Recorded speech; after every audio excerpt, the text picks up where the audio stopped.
Hi guys. So, grabe. Super antok talaga ako ngayon. And yeah, hindi pa ako pwede matulog kasi sobrang basa po ng hair ko.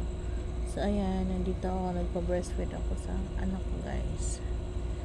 Yan.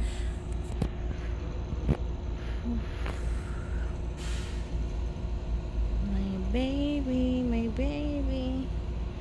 So, ganito pa na magpa-breastfeed guys, no? So, every 2 hours po umiiyak yung baby. Kasi, nagugutom na po sila. So, kailangan talagang padidiin. So, ayun na nga. Dito yung baby ko. So, yung position po ng pagpapadidi ko sa anak ko guys is naka-sliding laying siya. So, sabi nila mas maganda daw yung anong tawag doon? Mas maganda daw yung nakaupo. Pero tinatry ko yung nakaupo ako guys.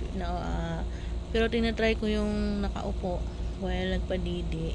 So, parang medyo mahirap kasi nabibalaukan siya o nagbulunan eh. So, parang mas comfortable ako sa nakahiga.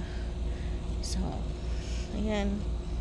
Sobrang puyat. So, ganito talaga pag newborn. Kasi, sa gabi gising sila. So, sa umaga is tulog. So, hindi ako makatulog sa umaga.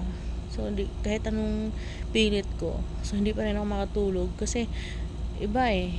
Parang iba siya guys. Iba yung, siguro hindi ako sanay. So, ayun. Gising siya mga something 10 hanggang 12. So, matulog ulit siya mga 1. So, gising naman siya mga 4 o'clock. Sa silili naman siya. So, ayan. So, okay naman.